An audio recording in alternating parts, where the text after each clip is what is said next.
Welcome to the deep dive.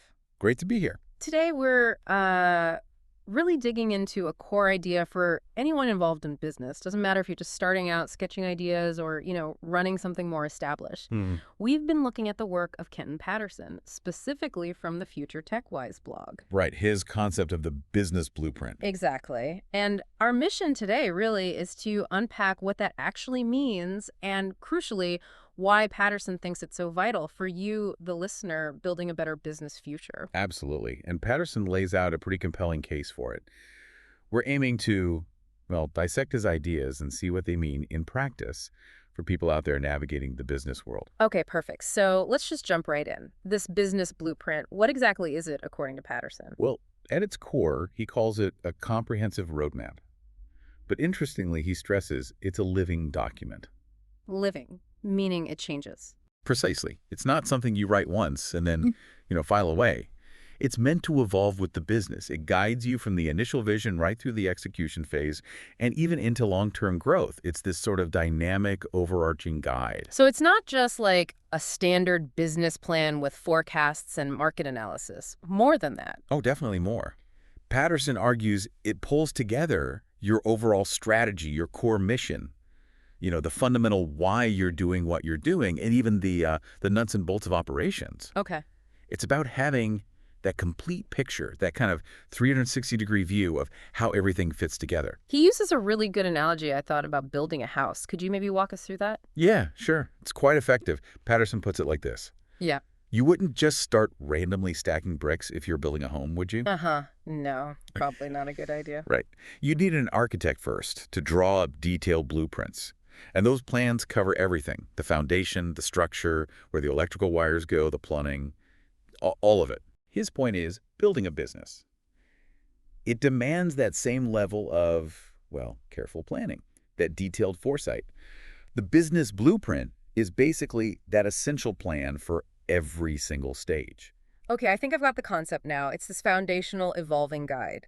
So what does Patterson say are the really crucial parts? What makes a winning blueprint? Right. He identifies several key components. The first one, and maybe the most important, is clear objectives. Objectives, like goals. Exactly. He really hammers this point. Yeah.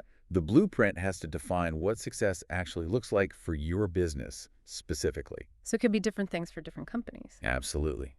Maybe your main goal is market expansion, or perhaps it's all about product innovation, or maybe you're laser focused on delivering an amazing customer experience. Okay. Without defining those goals clearly, Patterson argues your whole business journey just lacks direction. It's like setting sail without knowing where you're actually heading. Yeah, you just drift. Makes sense. You need that destination. What's next after objectives? The second key element is strategic planning.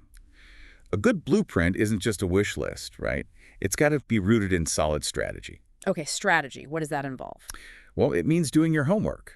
Things like market analysis, really understanding your customers, their needs, where the market opportunities are. Uh-huh. It also means getting competitor insights, knowing what others in your space are doing, what they do well, maybe where they're falling short. Right, knowing the landscape. Precisely. And then crucially, turning that knowledge into actual action plans. Every move your business makes should be intentional, deliberate, and tied back to that bigger strategic vision. It's not enough to say we want to grow. The blueprint details how, based on reality. So it connects the objective with the how, the strategy. What else is vital? The third element Patterson highlights is having a defined scope and timeline. This is critical because, well, time is finite, isn't it? It certainly is, especially in business. Exactly. So your blueprint needs to clearly outline the specific projects you need to undertake to hit those objectives. It should specify when these projects need to happen and roughly how long they'll take. Like mapping out milestones. Yeah, things like product launch dates or maybe scheduling quarterly reviews, that kind of thing. It ensures you're making purposeful progress and not wasting that precious resource time. Keeps things moving efficiently. Okay, efficient use of time through clear project scopes and deadlines. What about the other resources? People, money, tech. You read my mind. That brings us straight to the fourth key element: resource allocation. Right. Your blueprint should clearly identify all the resources you're going to need. That means your team, the technology required, the financial capital, everything. But it's more than just listing them, I assume? Oh, much more. Critically, it guides how you actually deploy those resources strategically. Patterson has a great quote here, something like, "The smartest businesses aren't just spending money, they're investing it wisely, with the blueprint as their guide." Investing wisely. I like that. So the blueprint directs the investment. Exactly. It's about making informed choices on where your limited resources and money, time, people will have the biggest impact towards achieving your defined objectives. Okay, objective, strategy, timeline, resources. You mentioned one more key element for a winning blueprint. Yes, and it's one that's incredibly important today.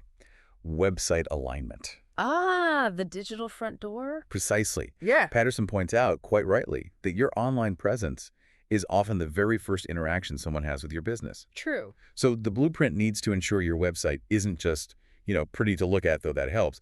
It needs to serve a clear purpose. It has to align with your overall mission, clearly communicate your value, and actually meet the needs of your target audience. So it's not just a brochure site. It's an active part of the strategy. Absolutely.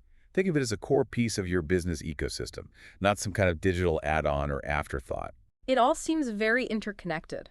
Objectives lead strategy, which shapes projects and resource needs, and your website reflects all of that.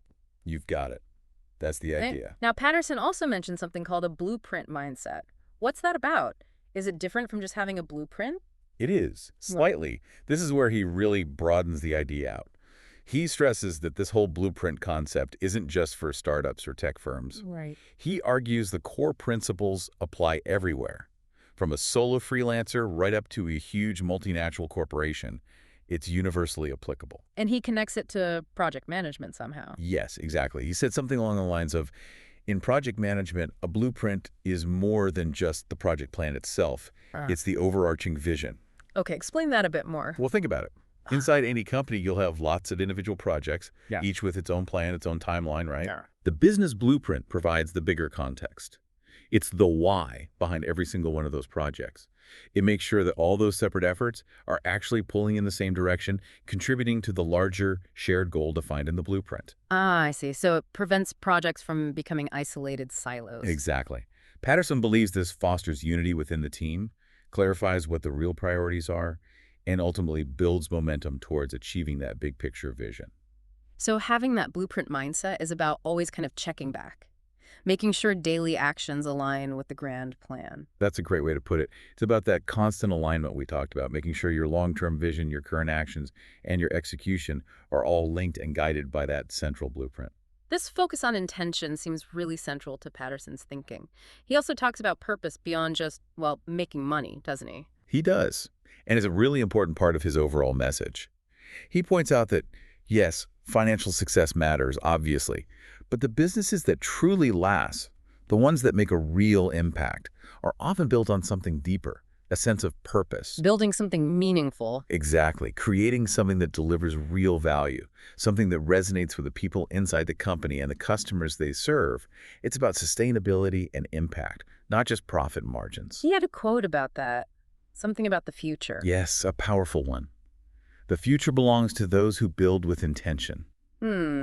Build with intention. It's really a call to action, isn't it? To be deliberate, to think beyond the next quarter's results and consider the long-term legacy and the core reason your business exists. So, okay, this all sounds great, potentially very powerful. But what about someone listening now who feels maybe a bit overwhelmed, or they think, my business is already running, it's too late for this? What's Patterson's advice on just getting started? Well, his message here is actually very encouraging. He's quite explicit. It is never too late to create or refine a business blueprint. Never too late, even for established businesses. Absolutely. Doesn't matter if you're day one with an idea or you've been operating for 10 years. Taking that step back, carving out the time to develop this kind of strategic blueprint can bring huge benefits at any stage. And he also says it doesn't have to be perfect right away, correct? That's right. He really emphasizes this. Your first draft, your version 1.0 blueprint, doesn't need to be some flawless masterpiece. Okay, so what is important then for that first version? The most important things are honesty, being realistic about where you are and where you want to go, clarity in your objectives and strategy, and being driven by that sense of purpose we talked about. It's a starting point, a foundation you build upon. It will evolve. It's about starting the process, not achieving instant perfection. Exactly. And he has another great line about taking that first leap, doesn't he? Oh, yes, the one about the staircase. Right. He says, you don't need to see the whole staircase. You just need to take the first step with a plan in your hand and passion in your heart. I like that. It lowers the barrier to entry psychologically. It does. It's a reminder that often the hardest part is just getting started. And having that blueprint, even a simple version, gives you the direction and maybe the confidence needed for that crucial first step. Okay, so let's try and wrap up our deep dive into Kenton Patterson's ideas from Future TechWise. The main takeaway seems to be that this business blueprint, it's way more than just a plan on paper. Definitely. It's a dynamic framework. It's alive. Right, and it works by aligning your vision, your strategy, and your actual day-to-day execution. It gives you direction, helps you use resources smartly, Strategically. and really lays the foundation for building a business that's not only successful in, the traditional sense, but also has purpose, meaning Spot on. It's about shifting from being purely reactive, just fighting fires, to being proactive, building intentionally, with that clear why always in mind, not just bouncing from one challenge to the next. that's a really powerful shift in perspective. Okay, now, for everyone listening, here's something to think about. A final thought building on Patterson's ideas. What's one single concrete first step you could actually take, maybe even today, to start outlining or improving your own business blueprint? Just one small step. Yeah, maybe it's just blocking out an hour to really define your main objective for the next year. Or perhaps it's taking an honest look at your key resources, time, money, people, and asking if they're truly aligned with your goals right now. Good examples. Just reflect on that. How could having a more intentional plan, a blueprint like Patterson describes, genuinely shape the future of your business? And of course, if folks want to dive deeper into Kenton Patterson's thinking on how technology and, well, thoughtful business practices come together, they should definitely check out Future TechWise. Absolutely. Well, thanks for joining us on this deep dive. My pleasure. We'll catch you next time.